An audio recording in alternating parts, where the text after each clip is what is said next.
We are going to reread Kids' Rule at School.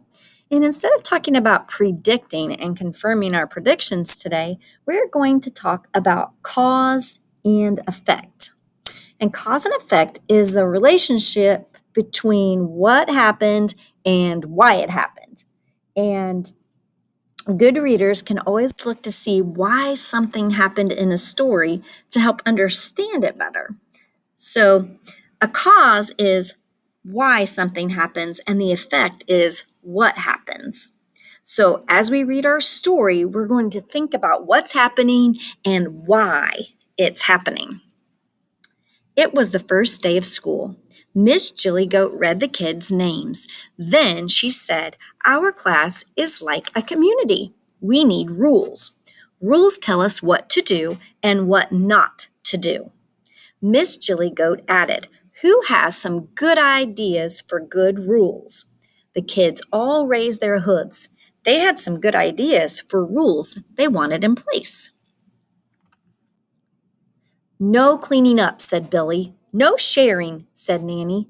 Other goats added, "No raising your hoof, no walking, only running." Miss Jillygoat listed the rules. That day, the kids followed their rules. They did not clean up, they did not share, they did not raise their hooves. They ran instead of walking single file.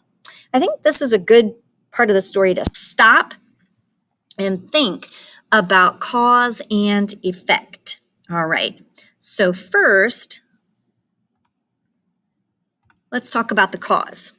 All right, the cause is the kids, kids made their own rules.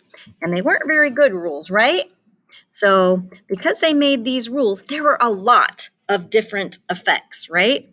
There were a lot of things that happened. They didn't clean up.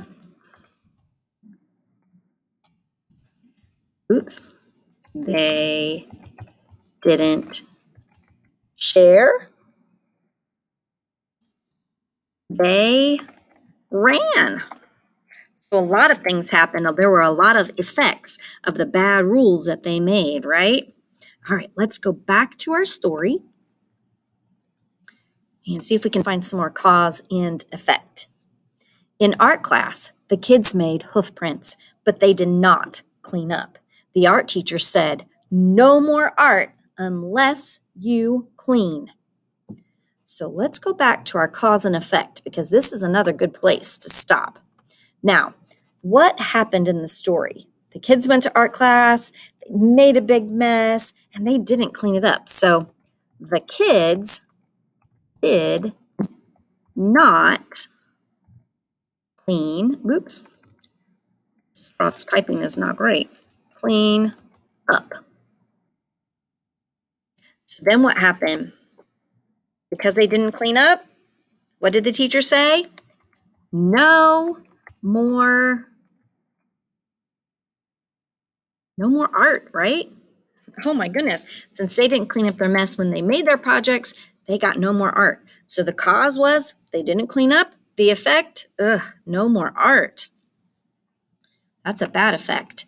The kids were having a grand time at recess. Then Quentin wanted the ball. "No sharing," said Millie.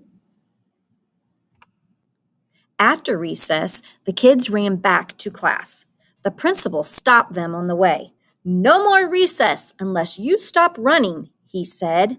I think we should stop there because I see another cause and effect. The cause is the kids ran in the hall. And we know we're not supposed to run in the hall at school. So what was the effect? What did the principal say? He said, if you run in the hall, no more recess. Oh no, that's a terrible effect. So the cause was the kids ran in the hall. The effect, no more recess.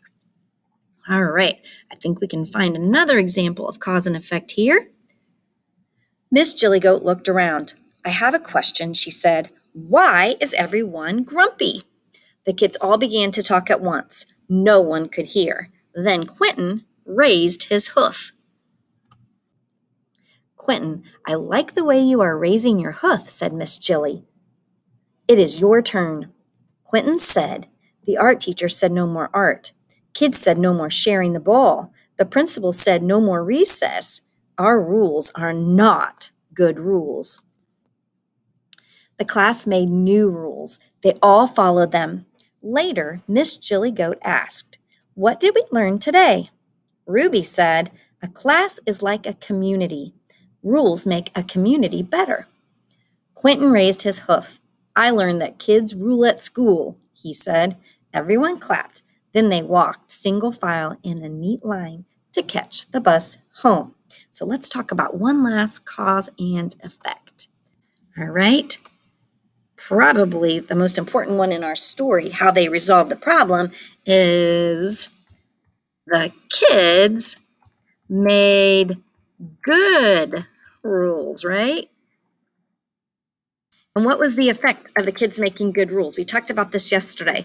Oh, they clapped their hands, their faces were smiley. So everyone was happy when they made the good rules and followed those good rules, right? So the effect was everyone was happy with the new rules. So there's our cause and effect for our story. Let's go over these one more time. Now, when the kids made their own rules, that was the cause of a lot of problems. They didn't clean up, they didn't share, they ran.